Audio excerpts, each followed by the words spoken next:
Hello student, welcome to my YouTube channel MS classes. और हम आज आपको फिजिक्स के बारे में एक बहुत ही इम्पोर्टेंट कंटेंट है, उस टॉपिक को आपके सामने एक्सप्लेन करेंगे। वो टॉपिक है गॉस प्रमेय का निगमन। तो आपने अलग अलग जगहों पर अलग अलग तरीके से इस डेरिवेशन को पढ़ा होगा। हम आपको कुछ टेक्निकली तरीके से बताएंगे ताकि आपको हमेशा के लिए ये डेरिवेशन, इसकी परिभाषा हमेशा के लिए आपको याद रहे। तो गॉस प्रमेय का क्या कहना था? गॉस की प्रमेय वो ये कहती है कि किसी काल्पनिक बंद पृष्ठ से निर्गत वैद्युत फ्लक्स उस पृष्ठ से बद्ध कुल आवेश का 1/ε0 गुना होता है। अब इस चीज को हम फार्मूले से समझेंगे। फार्मूले से कैसे समझेंगे कि phi equal to Q into 1/ε0। Phi वैद्युत फ्लक्स, क्यू आवेश, और परिभाषा के अनुसार जो वैद्युत फ्लक्स होता है वो कुल आवेश का 1/ε0 गुना होता है। तो इस चीज को आप फार्मूले से याद करेंगे, रटना नहीं है आपको। फार्मूला क्या बता रहा है कि वैद्युत फ्लक्स 1/ε0 गुना है किसके? आवेश के। तो यही चीज आपको टेक्निकली रटना है, पढ़ना नहीं है। तो हम रटना है अच्छे से इसको माइंड में। और अब हम इसके डेरिवेशन पे आते हैं। डेरिवेशन में पहले हम चित्र समझते हैं।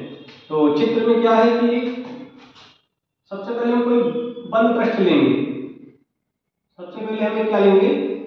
बंद पृष्ठ लेंगे। इस बंद पृष्ठ के बीचों बीच में मान लीजिए कोई बिंदु O है। O से R दूरी पर यहां पे हम एक बिंदु ले लेंगे P। कौन सा बिंदु ले लेंगे? P। इस P के पास हम एक दूसरा छोटा पृष्ठ खींचेंगे। ये हो गया बड़ा बंद पृष्ठ और ये हो गया छोटा बंद पृष्ठ। और जब ये बंद पृष्ठ खींचेंगे तो जो बड़ा बंद पृष्ठ है उसका क्षेत्रफल अलग होगा, यानी उसका क्षेत्रफल बड़ा होगा, और जो छोटा बंद पृष्ठ है उसका क्षेत्रफल इसकी तुलना में छोटा होगा। तो हम लोग इसका क्षेत्रफल वेक्टर होगा कि छोटे भाग का जो लंब अवयव का क्षेत्रफल पृष्ठ होगा उसकी दिशा होगी dA, जो कि इधर होगी। ये क्या होगी? dA। और इसके कारण जो क्षेत्रफल होगा, इसके कारण जो वैद्युत क्षेत्र की तीव्रता होगी उसकी दिशा होगी ये। अब इनके बीच में कोण क्या बनेगा? इनके बीच में कोण बनेगा थीटा। अब ये जो लघु अवयव वाला क्षेत्रफल है इतना, ये O बिंदु पे घन कोण बनाएगा। ये O बिंदु पे क्या करेगा? ये O बिंदु पे घन कोण बनाएगा। ये घन कोण क्या है? ये घन कोण को हम बोलेंगे डी ओमेगा। क्या बोलेंगे? D omega. इस O बिंदु पे एक आवेश है। कौन सा आवेश है? क्यों आवेश है? इस चित्र के बारे में एक बार फिर से सुन लीजिए। ये मान लीजिए कोई बड़ा बंद पृष्ठ है जिसके बीच में हमने बिंदु O माना। यहाँ पे आवेश क्यों है? इस O बिंदु से यहाँ से इस मान R दूरी पर एक बिंदु P है। यहाँ पर हमने दूसरे लघु पृष्ठ के क्षेत्रफल की कल्पना की। एक हमने दूसरा लघु क्षेत्रफल का पृष्ठ बनाया और इस लघु भाग के क्षेत्रफल dA और इनके बीच जो वैद्युत क्षेत्र की तीव्रता है इस आवेश के कारण, ये जो dA है ये लघु अवयव का क्षेत्रफल है, लघु भाग का क्षेत्रफल है, और जो E है वैद्युत क्षेत्र की तीव्रता वो प्लस Q आवेश के कारण। इन दोनों के बीच जो कोण बनेगा वो होगा थीटा। वो क्या होगा? थीटा। और ये जो छोटा भाग है ये बिंदु O पे घन कोण बनाएगा, उसको हम नाम देंगे डी ओमेगा। ठीक है। अब आते हैं डेरिवेशन पे। तो बिंदु P पर बिंदु P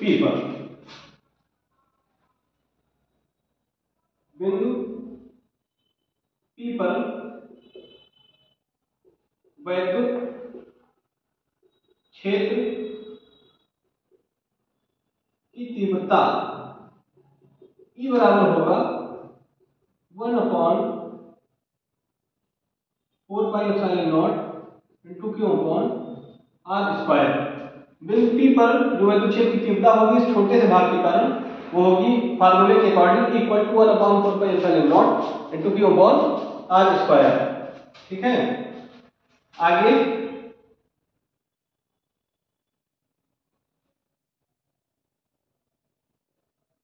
लघु अवयव के क्षेत्रफल dA के द्वारा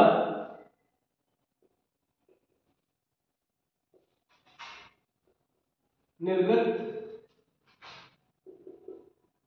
वैद्युत फ्लक्स d फाई E बराबर होगा फार्मूले के अकॉर्डिंग E डॉट dA, यानी कि ये आएगा E dA cos थीटा। कैसे आएगा?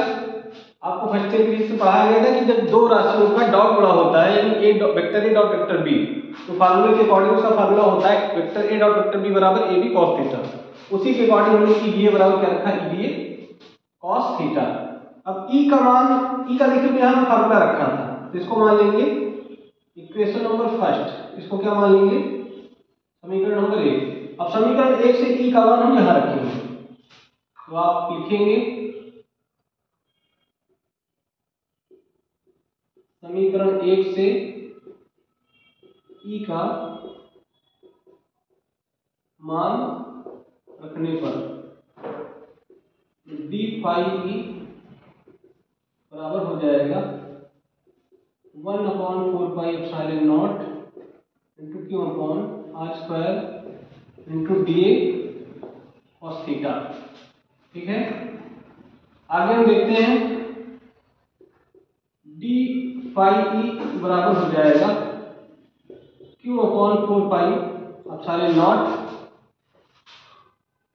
dA cos थीटा अपॉन में आर स्क्वायर। अब आर स्क्वायर को dA cos थीटा के नीचे क्यों रखा गया? उसका कारण है।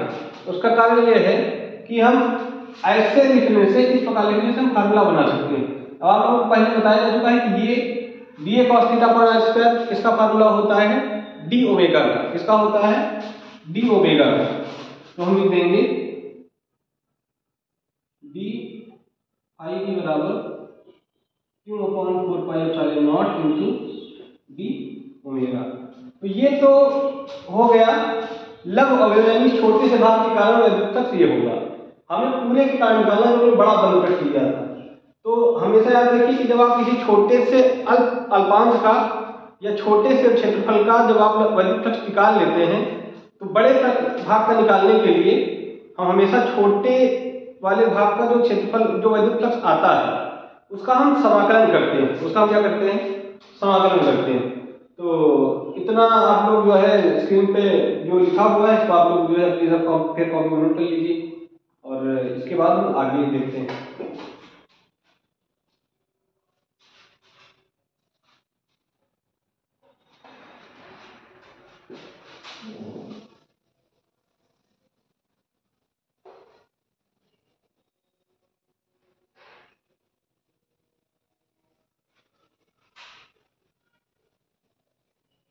बस अभी बस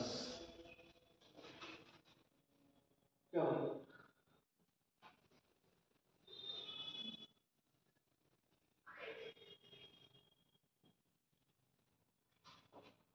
तो देखिए हम लोगों को इतना मिला है अभी तक, जो हम लोगों ने रिलेशन किया है हमको ये मिला है ना। तो ये आपको पता है कि छोटे से भाग के कारण वैद्युत फ्लक्स है, तो हम लोग बड़े भाग के कारण निकालेंगे। तो यहाँ पे हम लिखेंगे अतः संपूर्ण